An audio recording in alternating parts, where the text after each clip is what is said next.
Assalamualaikum warahmatullahi wabarakatuh. Apa kabar anak-anakku? Semoga kalian semua dalam keadaan sehat walafiat. Hari ini kita akan belajar tema 2, subtema 1, pembelajaran 4, 5, dan 6. Menyayangi tumbuhan dan hewan. Tujuan pembelajaran kita hari ini, yang pertama PKN, siswa dapat bersikap jujur, peduli, kasih sayang dengan sila-sila Pancasila dalam lambang negara Garuda Pancasila.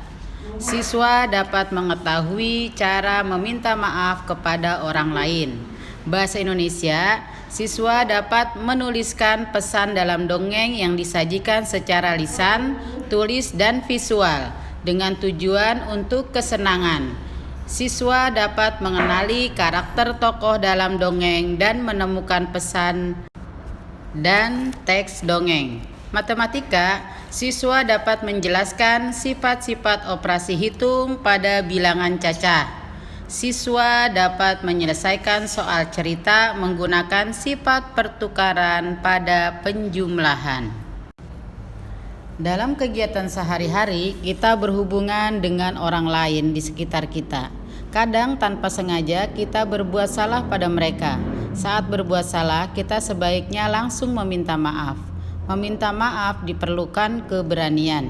Meminta maaf sebaiknya diucapkan dengan tulus dan ikhlas, dengan sungguh-sungguh dan niat baik untuk tidak mengulangi lagi. Meminta maaf merupakan salah satu perbuatan terpuji yang sesuai dengan pengamalan Pancasila sila kedua. Tahukah kamu mengapa kita harus bersikap jujur? Tidak ada seorang pun yang ingin ditipu atau dibohongi orang lain. Kejujuran adalah sikap yang lurus hati, menyatakan yang sebenar-benarnya, tidak berbohong atau berkata hal yang menyalahi apa yang terjadi.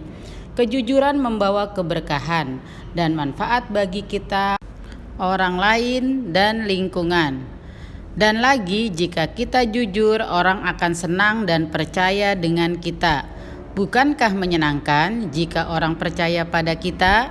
Dalam dongeng terdapat tokoh. Setiap tokoh dongeng memiliki karakter atau watak yang berbeda-beda. Karakter tokoh disebut juga penokohan. Penokohan adalah cara pengarang menggambarkan dan mengembangkan sifat watak dan karakter pelaku dalam cerita.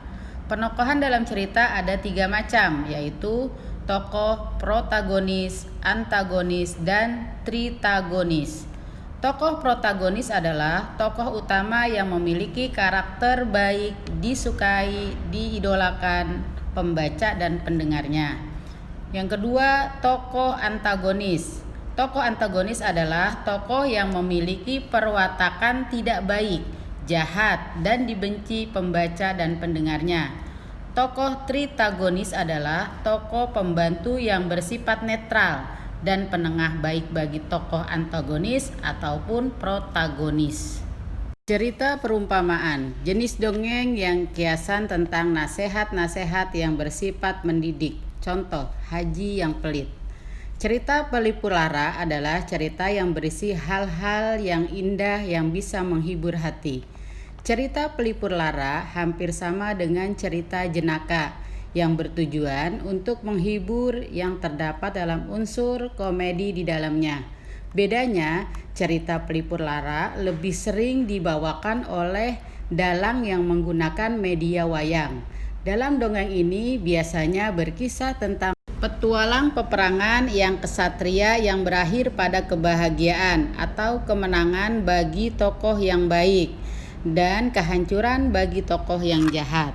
Nah, kemarin kita sudah belajar penjumlahan dengan sifat komutatif. Hari ini kita akan belajar penjumlahan yang bersifat komutatif dalam soal cerita. Perhatikan soal cerita berikut. Titus berhasil mengumpulkan 40 helai daun kering, sedangkan Made berhasil mengumpulkan 30 helai daun kering. Berapa helai jumlah daun kering yang berhasil mereka kumpulkan?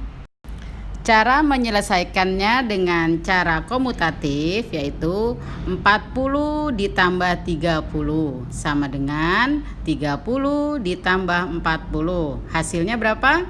Ya benar, hasilnya adalah 70.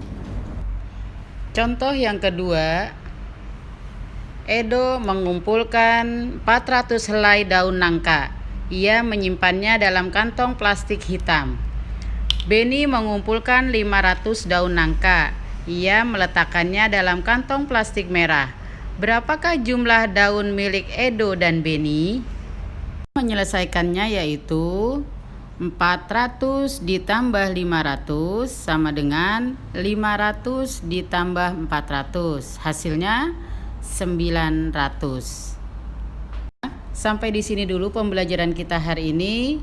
Jangan lupa kerjakan tugas kalian untuk hari Senin. Pembelajaran 4, halaman 100 sampai 102. Hari Selasa pembelajaran 5, 102 sampai 105. Hari Rabu pembelajaran 6, halaman 105 sampai 108. Tetap semangat, jaga kesehatan. Terima kasih. Wassalamualaikum warahmatullahi wabarakatuh.